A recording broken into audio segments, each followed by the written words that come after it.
Hi guys, good evening from wherever you're watching us from. It's in the evening, this time in Africa. You can see the tea plantations and napier grass. So today I found somebody who was doing research about it, about the napier grass and tea leaves. I want him to tell us more of whatever he thinks about these two things. Welcome and say something to my viewers. Okay, thank you. I'll first begin by talking about tea growing. We are in a tea plantation. Tea usually is grown or is planted, and after about 6 months, it is ready to be plucked.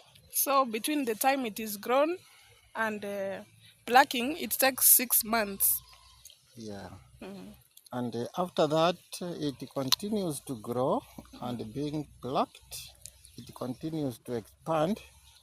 And as you can see, I think you can see, Yeah, yeah, it's widening. when it is young, Mm. it is very slim, Narrow. very narrow. Mm. But after some time, Mm. it widens and it looks like a field. Yes. You will not be able to see the clear lines, Mm. but this is because it has taken a long time being plucked. Yeah. And after it has been plucked and grown for some time, it becomes tall and taller. Yeah. Then at some point it is cut again Mm. so that it starts to sprout Again. afresh. So it's levelized. Yeah. So as you can see here, when plucking tea, the agriculturalists advise that we pluck 2 leaves and what Two and two leaves and a bud. yeah, and a bud. Yeah. Yeah, as you can see, it is supposed to be plucked like this.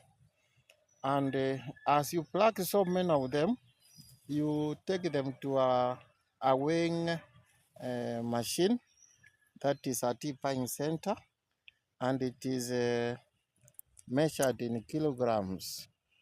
After which you get an earning every month. Yeah.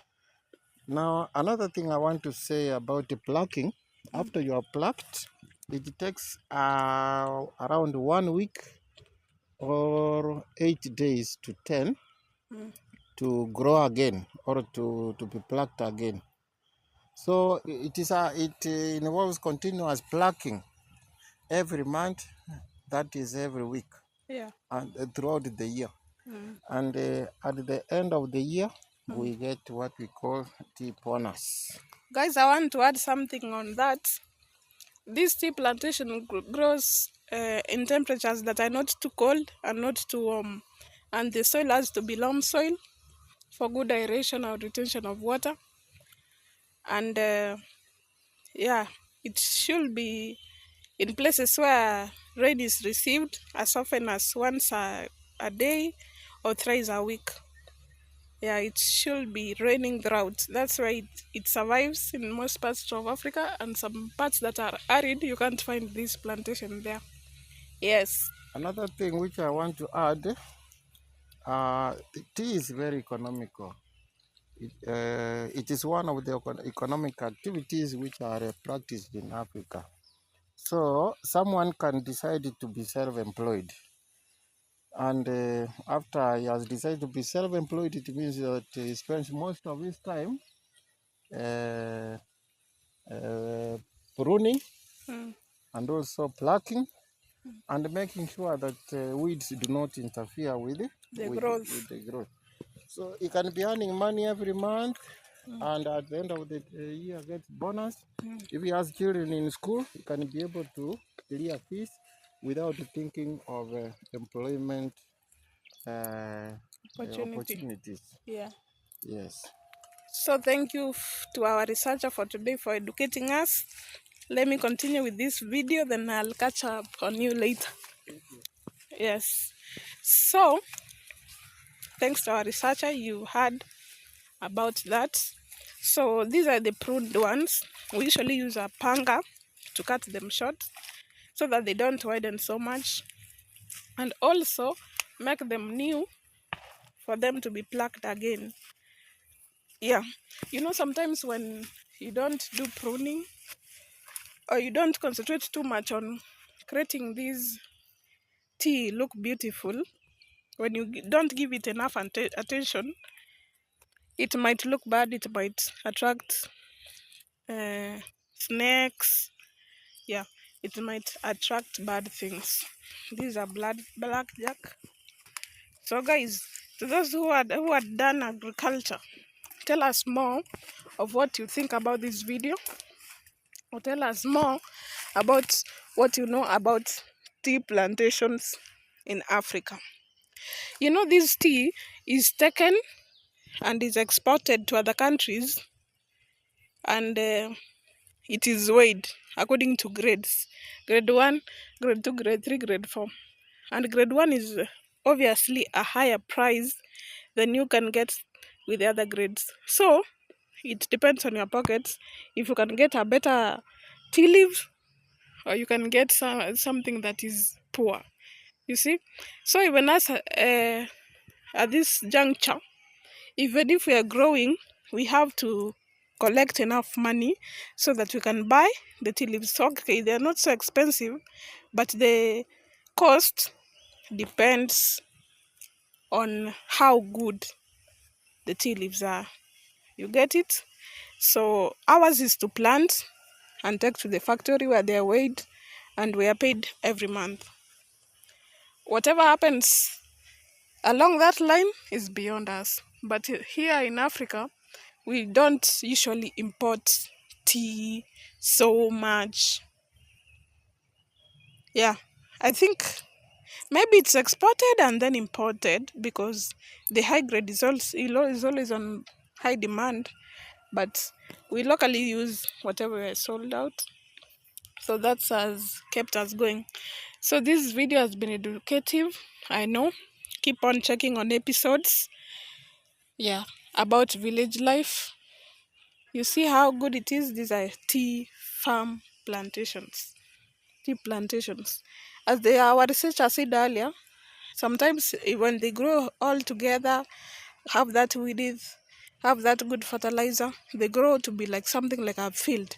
Yes, they may look like a field from far, but not really a field, because you have to create space like in between here where you can pass when plucking, or where your workers can pass when you're plucking.